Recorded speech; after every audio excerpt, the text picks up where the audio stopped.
This program contains true stories of rescues. All of the 911 calls you will hear are real.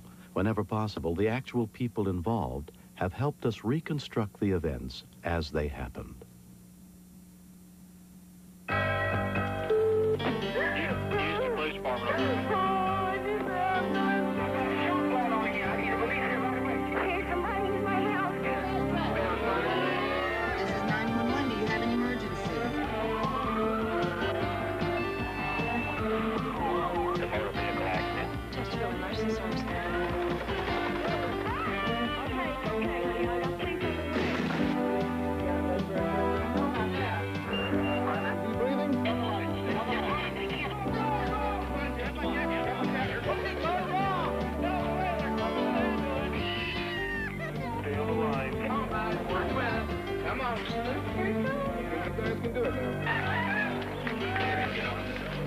They're doing good hands here.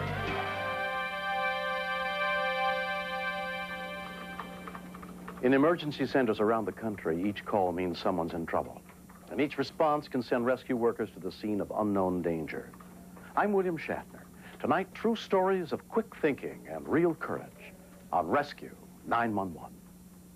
We begin on September 21st, 1989, as the worst U.S. storm ever recorded, Hurricane Hugo, neared the South Carolina coast. Its brutal winds and rain threatening everything and everyone in its path. I've never worried about hurricanes before, but something about Hugo seemed to be different. The animals were acting strange, and I noticed that I couldn't breathe. I asked my family to come home and start tying down everything, and people were teasing me, telling me I'm just, hurricanes don't hit Charleston. We'll always be prepared for nothing.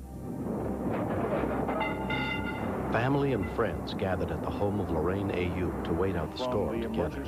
Lorraine was keeping a close watch on her 80-year-old invalid Aunt Lillian. I kept asking my husband over and over if my aunt's room was safe enough, if everything in the house was safe enough, because I had this bad feeling that something bad was going to happen. Certainly about a hurricane on the way, they'll get out. At 9 o'clock, the winds were so bad that I was afraid that tornadoes were going to start spitting off from the hurricane. So I told my husband, let's go upstairs and get the kids. Lorraine's daughter, Deborah Hayes, and her husband, Robert, went to their kids' bedroom. My wife became very insistent about bringing the children downstairs. She had felt that the upstairs was dangerous, and I didn't think it was necessary. The kids were extremely tired.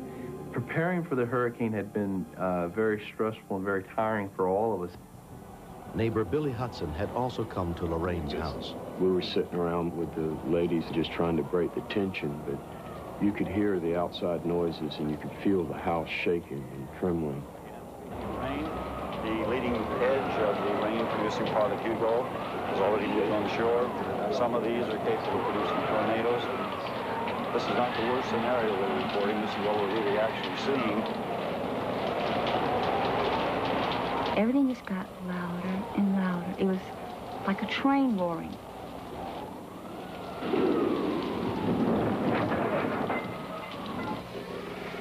All of a sudden, there was a tremendous crash. Everything went black. The roof caved in.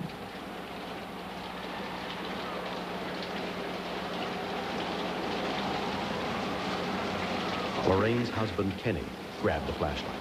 I came to, it was just nothing around. So I immediately turned toward my wife. I thought she was dead. I thought my wife was dead. I thought my mother was dead. Everything you have, everything you cherish can be taken away in a split second. My husband started working with the flashlight and the lantern.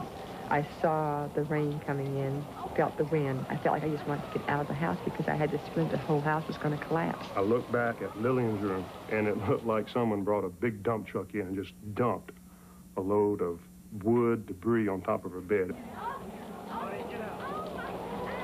I saw her covered, totally buried in all this debris, and that's when I really panicked. I ran out of my side of the house into my daughter's side, screaming, Aunt Lillian's dead. My God, she's dead. After all these months of taking care of her and keeping her alive, the Hurricane Hugo is taking her from me. I figured she was dead, but I had to find out, and even if she was dead, I was going to bring her back in there. We just couldn't leave her piled up in that stuff. I know I was scared. I was panicked, and I was terrified. But I had to do something to take care of my aunt. I had to get on the phone and call EMS. Lorraine's call for help came shortly before midnight. North Charleston 911, operator 1. Yes, ma'am. I don't know what I'm supposed to do. My house just caved in a minute. Kenny, no! I'm sorry. My house has just caved in. The tower fell on it. Hold on, I got an EMT for you. Robert Maxwell took over the call. Ma'am? My house just caved in. Yeah. My aunt is a critically ill patient. She's dying right now because she's gotten hit by so much debris. Okay. I've been hit in the head. My kids are hit. Everybody is all messed up. How many people do you have there with you? My husband, my daughter, and I got 3 children, and me and my... How's your husband? My husband is okay right at the moment. I can't even find my husband. Okay. I got in there finally, and I saw my father-in-law working very hard pulling the rubble off of her. I rushed up and I started pulling the rubble off also. It must have been about 3 feet from the top of her bed, which was a very terrifying sight, you know, to think that there's a human being underneath this stuff. I felt like I better dig fast because the top of the room was gone. Robert and myself both kept thinking we were picking up pieces of metal and throwing them off, and we couldn't figure out where the metal had come from. Nobody told us to evacuate this area. We're really safe over here. I understand. We were here to protect her and to serve her, and we couldn't get to her. I felt real bad because I was put in a situation that the most I could do was talk on the phone. The hurricane was so dangerous, no rescue workers were allowed to go out. I am scared to death. When we continue... I didn't think we were going to make it through this. The children asked me, Mommy, are we going to die?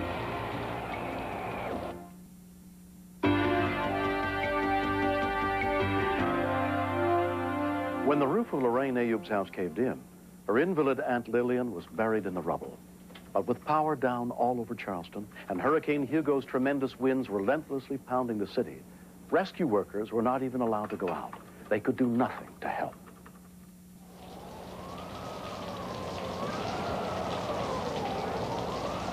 My father-in-law, he dug sort of a tunnel so he could reach down and check her vitals, and he was touching her neck. Her eyes were blinking. It was a fairly rapid pulse. I just hollered at Robert. I said, Robert, she's alive. Let's get her out. She's alive. What is your aunt's condition? How is she right now? Critical right now. Okay. I don't know if she's going to make it. No, sir, she's not conscious. All right. Aunt Lillian's pre-existing illness meant that she could not survive more than a few hours without extra oxygen. Her room is falling in, is what she's saying. The stuff is falling in on her. We took her out already. Her room fell. I thought she was dead. Is she sitting up in bed? No, she can't sit up. She has to lay flat. Lay flat. Good. Okay, Right. That's what we want her to do. We also want to keep her still. We don't want to try to hurt her no more than we have to, okay? Okay, I'm trying. Okay. She's scared too, I think. Is she conscious now? I think she is. No, I don't know. Her eyes are in the back of her head right now. Well, I can't tell you. All right. This was a nightmare. I just knew that her aunt needed emergency medical treatment right then. All right. What I'm going to do is I'm going to give you the best advice I can. Is she breathing? Is that Lillian breathing? Yes, she's breathing. Okay. All right. Oh, my God. All the winds in my house. I don't have a ceiling. Okay. Well, what I want you to do is get somebody to find the oxygen tank, and we're going to put her on some oxygen. Okay. Do you have somebody there that can go find the tank for you? Yeah, wait a minute. My husband and my son-in-law were going through all this stuff trying to find oxygen. The EMS guy kept me on the phone, and he kept saying, just be calm. It felt good to talk to him because he had a lot of confidence in what he was saying, which made me feel more confident. We're practically outside. Yeah. Well, we're going to have somebody there just as soon as we can, okay? Okay. I'm so nervous. You're doing good. You're doing real good. I'm going to talk you all through it, okay? Okay. All right. My husband's got the oxygen out. Okay. What I need him to do is hook it up. What is her recommended dose? She's using around 2 or 3 liters. 2 or 3 liters? Right. All right. Go ahead and put her on 4 liters, okay? Put her on 4 liters. But the oxygen tank would not work. They're trying to get somebody over here, but they can't do it because it's so bad out there. My mouth is dry. I can't even talk. I understand.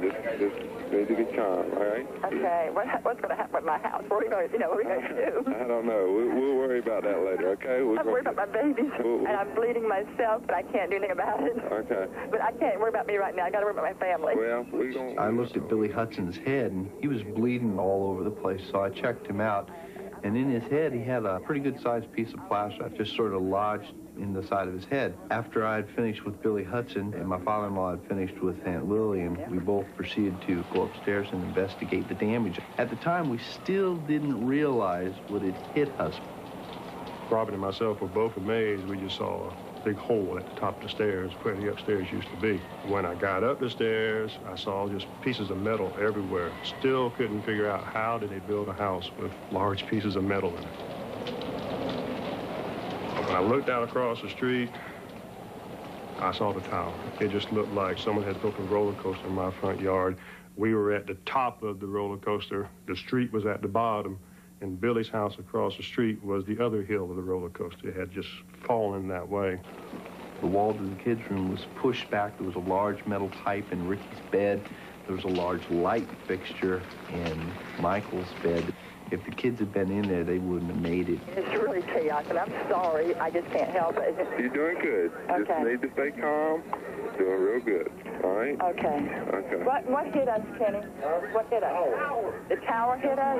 My God, the highway department tower is what hit us. Hugo's tremendous winds had blown a nearly 300-foot radio tower down onto the house, crushing the roof in and leaving them exposed to the storm.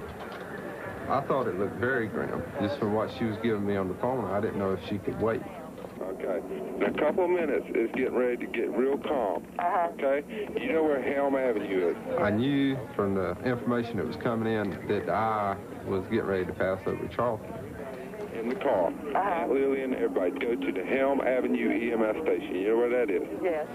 He told me that as soon as the calm came over, for all of us to evacuate. After the eye passes and it gets calm, and then the next storm it comes up, is it going to be as bad as it is now? Yes. Oh, Jesus Christ. You should have enough time to get from your house to Helm Avenue. Okay. I'll try. That is a safe place, and y'all don't need to be in that house. Okay. We'll call them and tell them that you're going to be coming. Okay. Y'all just be careful, okay? All right? Thank you for talking me through this. All right, man. Okay. Thank you very much. Bye-bye. Bye-bye. I didn't think we were going to make it through this. My children asked me, Mommy, are we going to die? I said, well, whatever it was, we're still alive. Maybe the good Lord's going to let us go the rest of the way.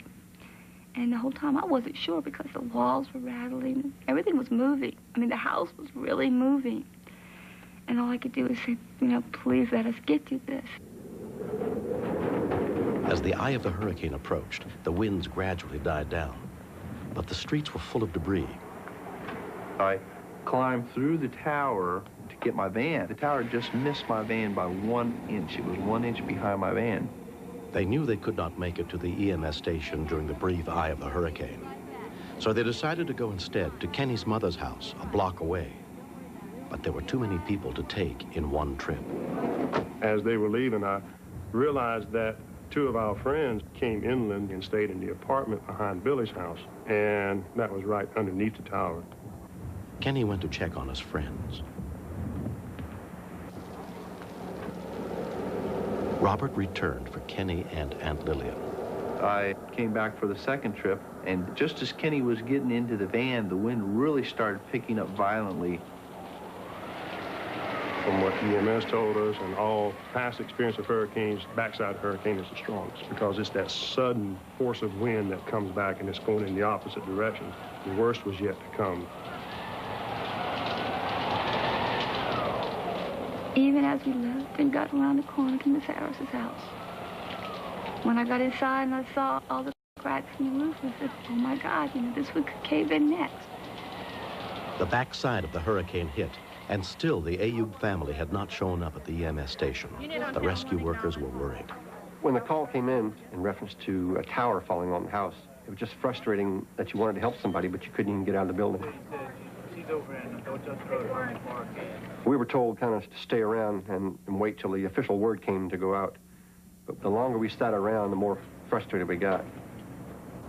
Several hours later, when the winds began to die down, paramedics Jimmy Wagstaff and Bob Shoemate finally got permission to go look for the Ayub family and Aunt Lillian. We didn't have an address. All we knew was the road, but we figured it wouldn't be hard to find a tower laying across the house. We met with another crew who was going down to the scene to see if they can find the house. Both staff cars ended up at the house at about the same time. We noticed the tower laying across several houses. Since me and Bob Shoemate were the only ones with protective gear, we searched the houses. The other two paramedics that were there stayed outside in case we got trapped, they could send for help. As we made our way up the steps started to groan and give way. All the time we were in there, we kept hoping that nothing would happen, we wouldn't get caught in there. We couldn't find anybody in the house. We checked the surrounding houses and talked to some neighbors who had told us that the woman was taken out by some other people, and they didn't know where they had taken her.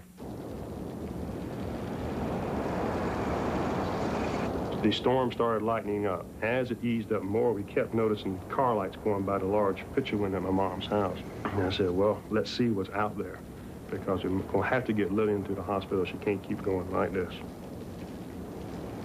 All of a sudden, the man come running out of a house with a flashlight. In the back of our mind, we were thinking, this is probably the old lady we're searching for. Right away. Please come. Coming right now.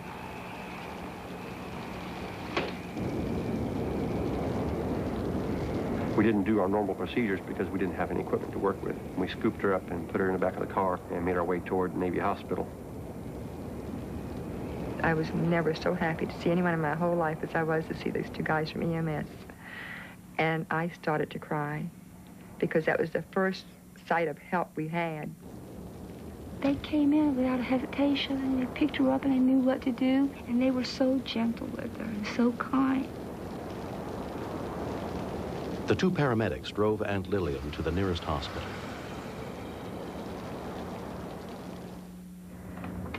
Even before dawn, help began arriving for the devastated city of Charleston. At daylight, we all went outside, and it was like another world. It was not our home after, living here all our lives. That wasn't our home. This wasn't our street. It looked like a war zone. We went back to look at our house, and we saw this tower just on the house, through the children's bedroom, through my Aunt Lillian's room. To me, the shock was knowing that that was my kids' room, and knowing that, thank God they weren't there, because it was right through their beds. It was a tremendous shock. I'd have to say that I got really depressed, but I'm grateful that I have such a wonderful family that I depend on, and that they depend on me, because it gives me purpose. 3 buildings were damaged by the tower. Neighbor Billy Hudson's house across the street was also crushed. But the Ayub family has refused to give up. Demolition has already begun to make way for a new house. We're going to rebuild that house back, and we're going to go back to that house, and we're going to pick up where we were before the hurricane.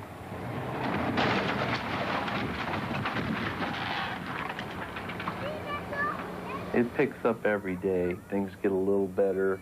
And in fact, right after the hurricane, I was telling people, yeah, it's getting a nickel better a day. And I'd say right now we're up to maybe $1 better a day. 2.5 weeks later, Aunt Lillian was released from the hospital and returned home. My Aunt Lillian just about raised me. I'm happy to take care of her because I love her. I'm all that she has, and I don't mind the responsibility at all. We lost everything. We lost our home, our clothes, everything that we own, we've lost. But we didn't lose each other. We're all grateful to just be alive, no matter what else has happened. And I think we've gotten even closer since Hurricane Hugo.